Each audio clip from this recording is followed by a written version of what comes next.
तर 1971 नंतर देशामध्ये पहिल्यांदाच मॉकड्रिल होत आहे आणि युद्ध झाल्यास नागरिकांनी काय करावं याची माहिती या मॉकड्रिलच्या माध्यमातून दिली जाते। सर्व नागरिकांनी मॉकड्रिलमध्ये सहभागी होणे बंधनकारक असते।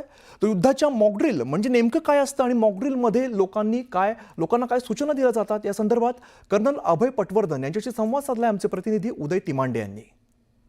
आपल्यासोबत निवृत्त कर्नल अभय पटवर्धन आहेत। 1971च्या लढाईमध्ये ते प्रत्यक्ष सहभागी होते आणि त्यावेळी जो काही मॉकड्रिल झाला होता त्याचा प्रत्यक्ष अनुभव त्यांनी घेतला होता। सर, 1971 मध्ये जे झालं होतं अगदी तसाच काहीसा प्रकार आता होईल अशी शक्यता वर्तवली जात आहे। त्याच पद्धतीनं मॉकड्रिल केला जातोय, ब्लॅक ड्रिल केलं जात आहे। कसं या सगळ्या गोष्टीकडे पाहताना तेव्हाच्या आणि आताच्या यामध्ये काय फरक पडलेला जाणवतो?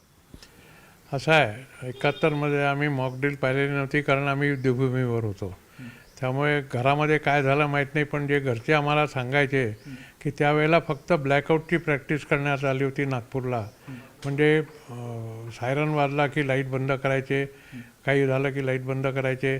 जे जुन्या काळात होतं किंवा सिनेमांमध्ये आपण पाहिलेलं आहे की सायरन वाजायचा विमानं याच्या वेळेला, तसं आता करण्याची जरूर नाही आहे। कारण जी प्रगत वैमानिकांची जी सुद्धा क्षमता आहे ती 15 ते 20 किलोमीटर, 100 किलोमीटर, 150 किलोमीटर दूरवरनं मिसाईल किंवा रॉकेट मारण्याची आहे।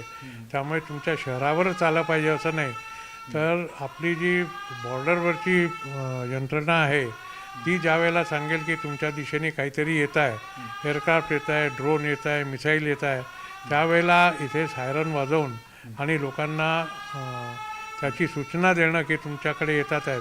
कारण जुन्या काळामध्ये साधारण अर्धा ते 1 तासाचा वेळ मिळायचा लोकांना बाहेर निघायला। आता जो वेळ मिळाला आहे तो केवळ 8 ते 10 मिनिटाचा मॅक्झिमम मिळेल। त्याच्यामुळे आणि जर हायपरसॉनिक मिसाईल असले जे चीन डेव्हलप करत आहे आणि आपणही डेव्हलप करतो आहे, तर साधारण 4 ते 5 मिनिटाचा वेळ मिळेल। तेवढ्यामध्ये तुम्हाला घराच्या बाहेर जाऊन आडोसा ढूंढावा लागेल आणि जर मिसाईलवर तुमचं नाव लिहिलेलं असलं आणि तुम्ही आडोसा जर घेतला नाही तर तुम्ही देवाघरी जायला निश्चित आहे।